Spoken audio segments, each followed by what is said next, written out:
வணக்கம். செல்வகுமாரின் அதிகாலை வானிலை ஆய்வறிக்கை. அதிகாரப்பூர்வ வானிலை அறிக்கைக்கு இந்திய வானிலை ஆராய்ச்சித்துறை அறிக்கையை பார்க்கவும்.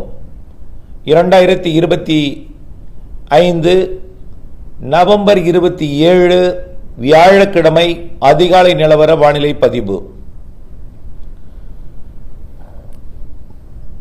சற்று முன் இலங்கை தமிழ் மக்களிடம் பேசினேன்.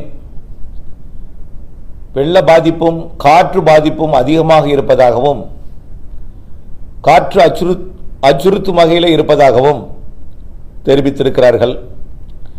நேற்றைக்கே கடும் வெள்ளம் பாதித்திருக்கிறது. இலங்கையோட அம்பாறை சுற்றுவட்டார பகுதி, மட்டக்களப்பெல்லாம் பார்க்கின்ற புகைப்படங்களை பார்க்கும் பொழுது சற்று வேதனையாகத்தான் இருக்கிறது. இது தொடக்கமே இப்படி என்றால் இனிமேல்தான் இலங்கைக்கு நிறைய மழை பொழிவும்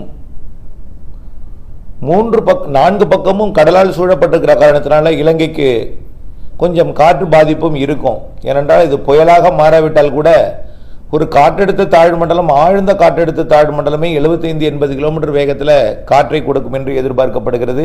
சில புள்ளிகளில் 100 கிலோமீட்டர் வேகத்தில் கூட காற்று இருக்கும் என்று எதிர்பார்க்கப்படுகிறது. ஆக இது ஒரு அழுத்தத்தில் குறையல, ஆனால் சாதாரண ஒரு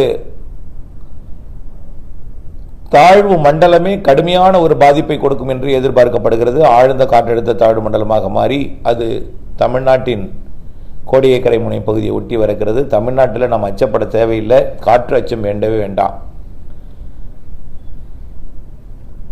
அங்கிருந்து வந்த தகவலை பார்த்தீங்கன்னா எங்களுக்கு எந்தவித அறிவிப்புமே கிடைக்கல, போதுமான முன்னெச்சரிக்கை எங்களுக்கெல்லாம் வழங்கப்படலை, தெரியவில்லை என்று நிறைய பேர் சொல்கிறாங்க. நம்முடைய வானிலை அறிக்கையை கேட்டு நிறைய பேருக்கு சொல்லி அவர்கள் தற்பொழுது பாதுகாப்பான இடங்களுக்கு வந்திருப்பதாகவும் சொல்லியிருக்கிறார்கள். பெரும்பாலும் செய்தி ஊடகங்களிலே எப்பொழுது, அதாவது ஒரு சின்ன செய்தியாகத்தான் ஓடிக்கொண்டிருந்ததுதான், இவ்வளவு ஒரு பெரிய அளவிலே சொல்லப்படவில்லை என்றும் பாதிப்படைந்தவர்கள் சொல்லிக் கொண்டிருக்கிறார்கள். சரி, இலங்கையிலிருந்து தகவல் கிடைத்தால் மாலையில் மேலும் தகவலுடன் உங்களுடன் பரிமாறுகிறேன். தமிழ்நாட்டினுடைய வானிலை அறிக்கை, வானிலை எப்படி அமையும் என்பதை பார்ப்போம். இப்பொழுது இலங்கைக்கு தென்கிழக்கு புறத்தில் நேற்று உருவாகி இருந்த தீவிர தாழ்வு பகுதி வேல்மார்க் லோ பிரஷர் நேற்றைக்கு நள்ளிரவே ஒரு காற்றழுத்த தாழ்வு மண்டலமாக உருவெடுத்திருக்கிறது.